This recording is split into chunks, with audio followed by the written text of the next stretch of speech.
we've mostly been hearing, first off, that Russia is just committing this total all-out, almost war without a cause. Like, they're just invading Ukraine. There's no reason behind it. It's just utter and sheer brutality. There's no nuance. There's no detail. Not everything that you've said basically is left out of the narrative. And then you brought up NATO. I thought that was a really interesting point, NATO's defeat, because even not a month ago, there were attempts for Finland and Sweden to apply and then get admitted to NATO, and then Turkey immediately was like, "No, we're not going to stand for that." And that has seemed to has fallen out of at least the public discourse for right now. But I wanted to ask you more about the East Ukraine situation, right? Because this has been going on for a while. I mean, Ukraine was waging a civil war in Donbass region. You've brought this up many times with all of the casualties that have been suffered because of that war. Where is the situation now? Because one of the big demands that Ukraine has, which I find to be absolutely just totally unreasonable, is that Crimea has to be returned to Ukraine. Like, that's one of the demands that seems to be a huge barrier to any kind of negotiated settlement. Like, Russia's never going to do that. That happened. That has happened. There was a referendum. Crimea overwhelmingly decided to be in the Russian Federation. That happened, what is it, 2022? That happened 7+ years ago. So what's happening in East Ukraine? Like, what is the situation in the Donbass? Because it seems like, as you said, Russia's making huge gains there, and it's likely that a lot of those gains are actually going to go directly to Russia, that it's not going to possibly remain just simply Ukraine. Well, let's just start with basic principles. You use the term negotiation. There will be no negotiation. None. It's not going to happen. Why? Because to negotiate, it implies that you have two parties, each of whom are bringing something to the table, and that there's going to be some horse trading going on. There'll be some compromises made, and you'll come up with a mutually acceptable solution. No, there will be unconditional surrender. Russia is fed up. Russia's done with this game. Zelensky had an opportunity to stop this war before it began, and then even after it began, to mitigate the damage by simply acceding to Russia's demands. Now, people say, well, it's unreasonable for Russia to ask for denazification. Are there really Nazis? Is that really a thing? It's unreasonable for Russia to say you have to dismantle your military. I mean, Ukraine should be allowed to join NATO. That's not a problem. It's unreasonable to say that Ukraine has to be neutral. Well, let's just do a little quick history check.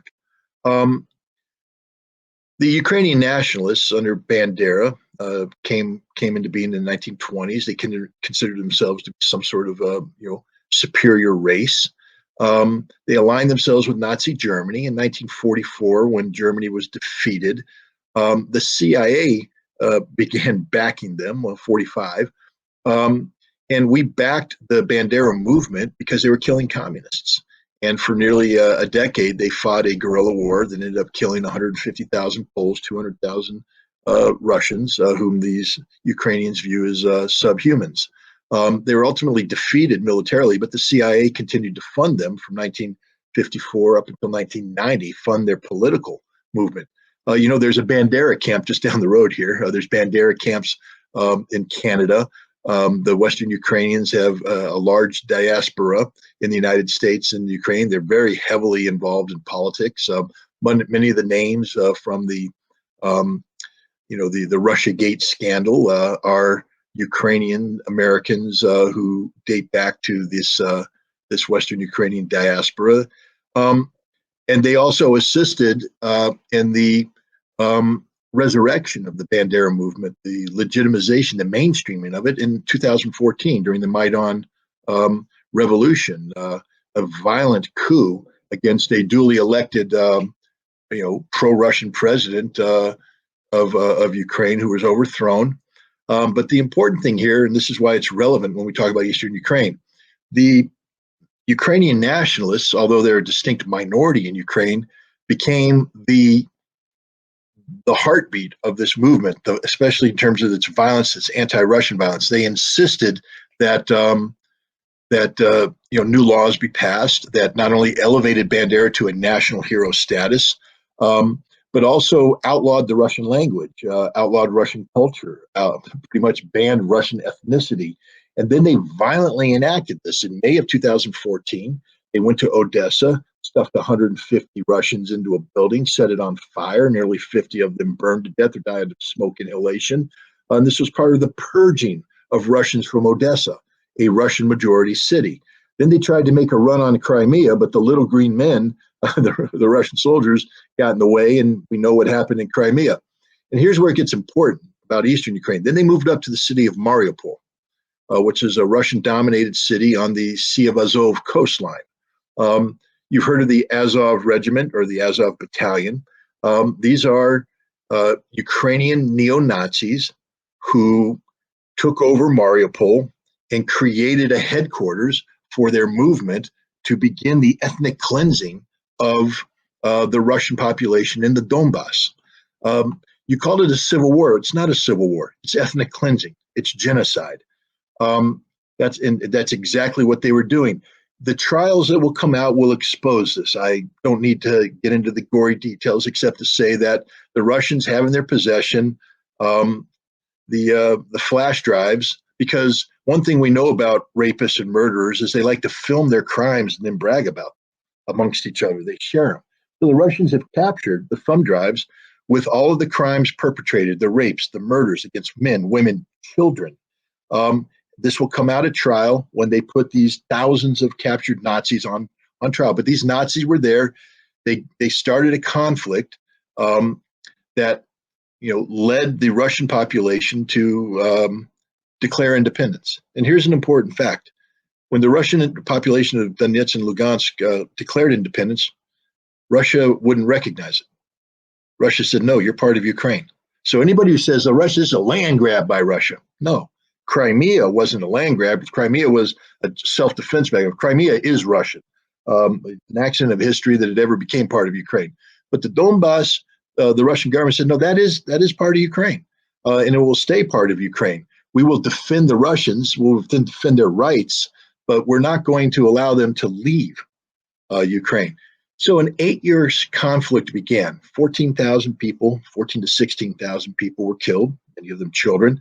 You might remember the speech given by a guy named Poroshenko. He was a president of Ukraine, where he bragged on national TV that while Ukrainian children go to school and go to the park and play, the Russian children in the Donbass will be cowering in their basements because we'll be bombing them every single day. That's a heck of a man there, Poroshenko.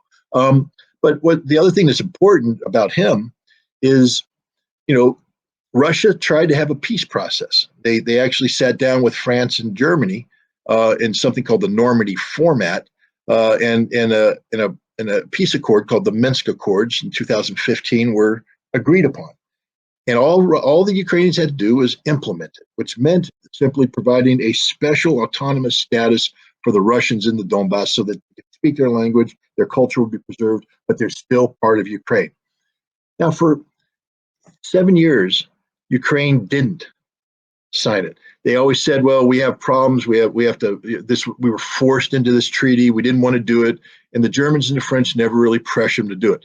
Well, Poroshenko, there's that name again, he came out and he just admitted Minsk was the Minsk Accords was a sham.